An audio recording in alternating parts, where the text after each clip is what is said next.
Go.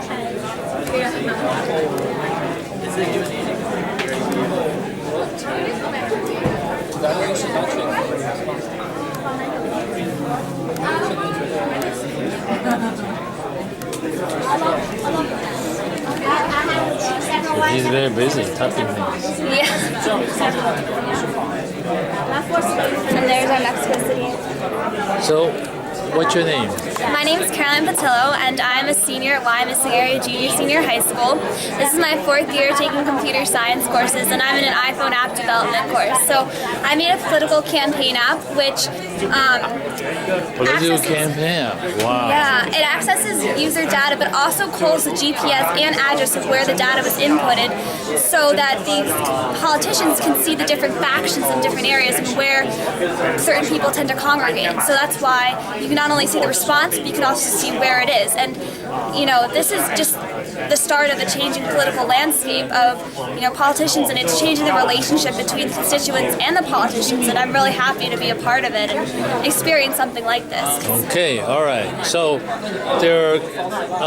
this is iPhone, right? Yeah. You're programming Objective-C. Objective-C using Xcode. It's a language you use. Yeah. You have done this for how long? I was using Objective-C for 1 year since September. But I've been using PHP and the database stuff for about 2 years. 2 years. So the backend is a PHP. Backend's the PHP. I'm using Webhost and MySQL, and then I'm using Xcode and Objective-C. I see. Okay. How long did it take to program this thing? I would say about probably a month, 2 months, just because I was looking at a lot of tutorials, just because to make the connection between the iPhone and PHP, it was really difficult because some tutorials were missing parts. So I had to really, by the time I got everything together, it took about a month. But now that I know how to do it, I could probably do it.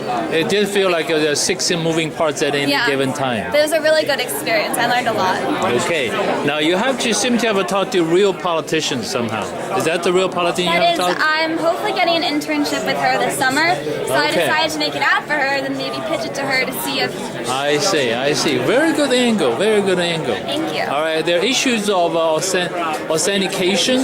How do you solve that problem? How do you know who is how do you authenticate a person who he is? Right. How do you know? Well, this is anonymous too, because it's more, I want Michelle Nunn to see a Google Maps. That's the part I didn't add yet, but I want her to be able to look at Georgia and just see an area, just to see like Marietta's tends to lean towards this area.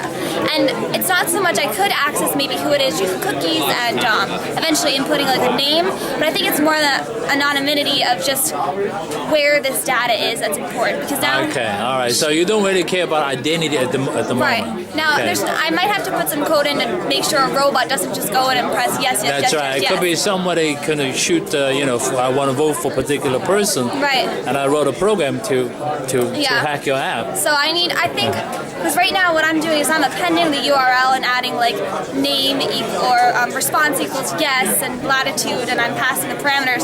But so I'd have to more authenticate and probably obfuscate the code a little bit. Instead of just naming my variable's response, I might name it R. Okay. So they don't know. Now for just this app and for my purposes of programming it, I kept it very clear. Like, I kept it with response, but I would probably need to change a lot of the stuff and even just have something to test whether it's an actual user or not too, not just a robot. Now, has your teacher helped you program this project?